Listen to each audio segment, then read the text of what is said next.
श्रीविष्णु अष्टाविंशतिनाम स्तोत्रम्। अर्जुन उवाच किं नु नाम सहस्राणि जपते च पुनः पुनः यानि नामानि दिव्यानि तानि चाचस्व केशव। श्रीभगवानुवाच मत्स्यं कूर्मं वराहं च वामनं च जनार्दनं गोविन्दं पुण्डरीकाक्षं माधवं मधुसूदनं पद्मनाभं सहस्राक्षं वनमालिं हलायुधं गोवर्धनं हृषीकेशं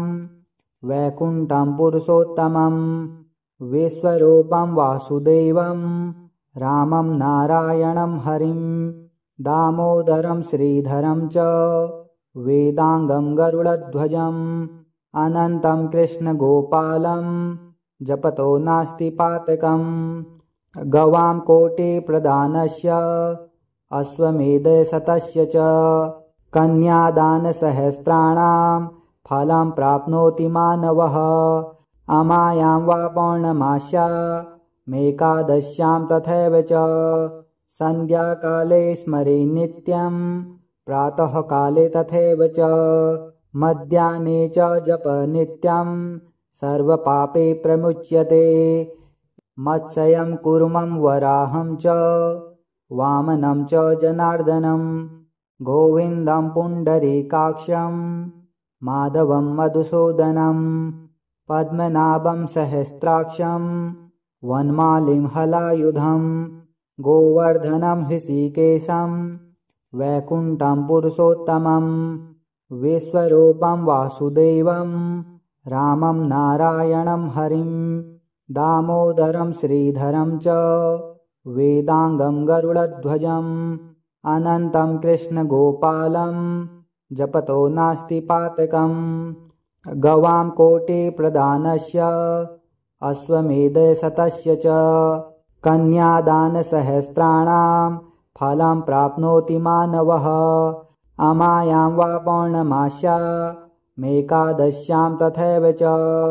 सन्ध्याकाले स्मरे नित्यं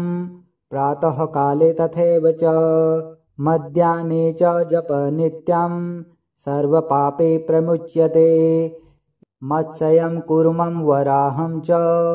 वामनं च जनार्दनं गोविन्दं पुण्डरीकाक्षं माधवं मधुसूदनं पद्मनाभं सहस्राक्षं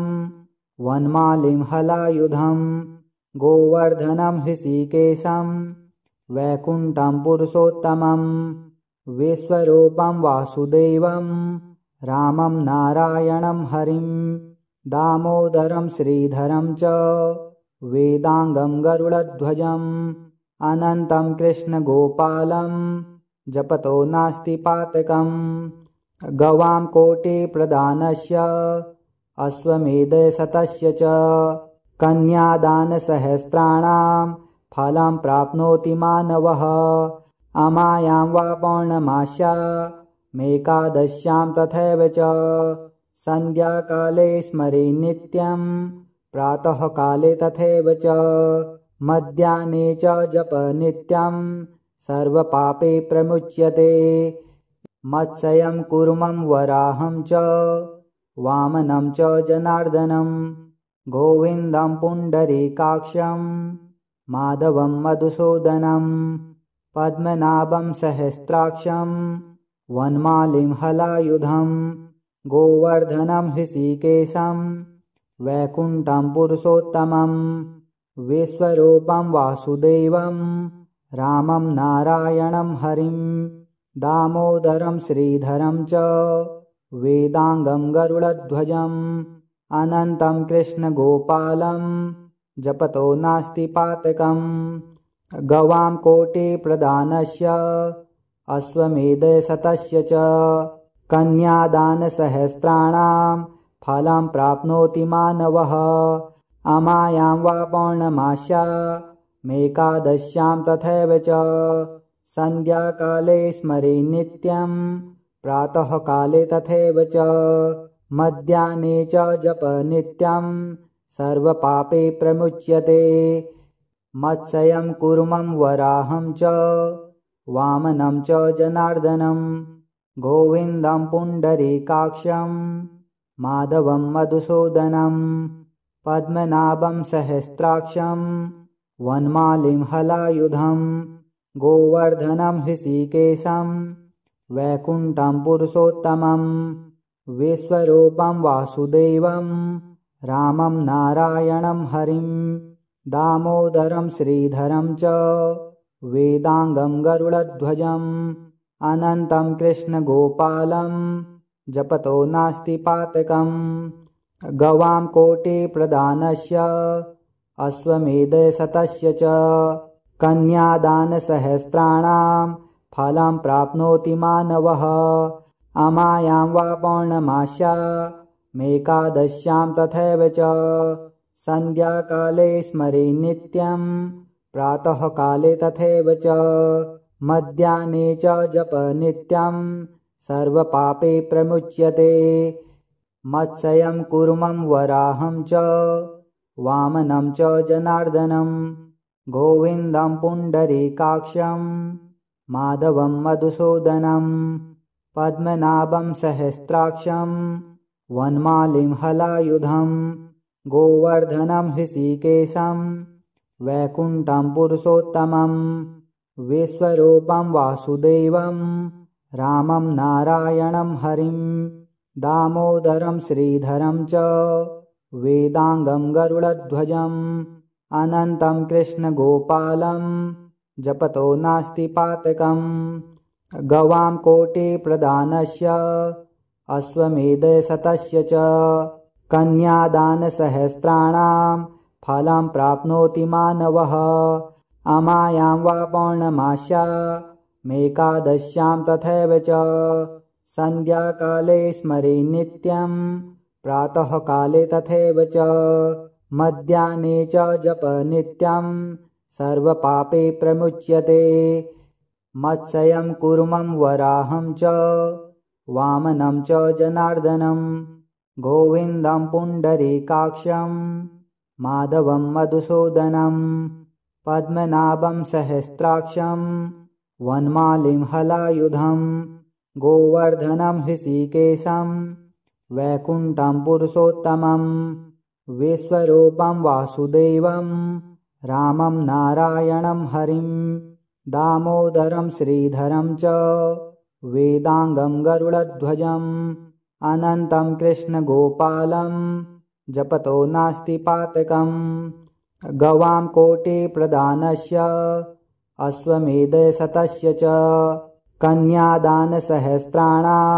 फलं प्राप्नोति मानवः अमायां वा पौर्णमास्यामेकादश्यां तथैव च सन्ध्याकाले स्मरे नित्यं प्रातःकाले तथैव च मध्याह्ने च जप नित्यं सर्वपापे प्रमुच्यते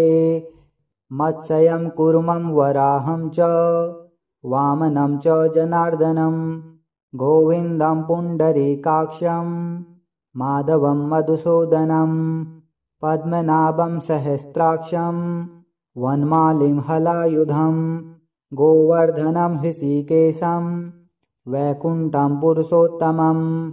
विश्वरूपं वासुदेवं रामं नारायणं हरिं दामोदरं श्रीधरं च वेदांगं गरुडध्वजम् अनन्तं कृष्णगोपालं जपतो नास्ति पातकम् गवां कोटिप्रदानस्य अश्वमेधशतस्य च कन्यादानसहस्राणां फलं प्राप्नोति मानवः अमायां वा पौर्णमास्यामेकादश्यां तथैव च सन्ध्याकाले स्मरे नित्यं प्रातःकाले तथैव च मध्याह्ने च जप नित्यं सर्वपापे प्रमुच्यते मत्स्यं कूर्मं वराहं च वामनं च जनार्दनं गोविन्दं पुण्डरीकाक्षं माधवं मधुसूदनं पद्मनाभं सहस्राक्षं वनमालिं हलायुधं गोवर्धनं हृषीकेशं वैकुण्ठं पुरुषोत्तमं विश्वरूपं वासुदेवं रामं नारायणं हरिं दामोदरं श्रीधरं च वेदांगं गरुडध्वजम् अनन्तं कृष्णगोपालं जपतो नास्ति पातकम्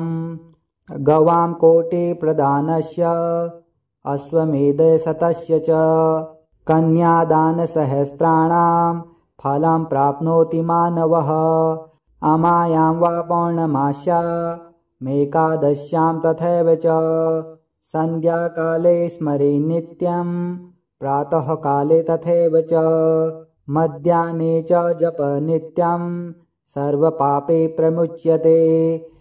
मत्स्यं कूर्मं वराहं च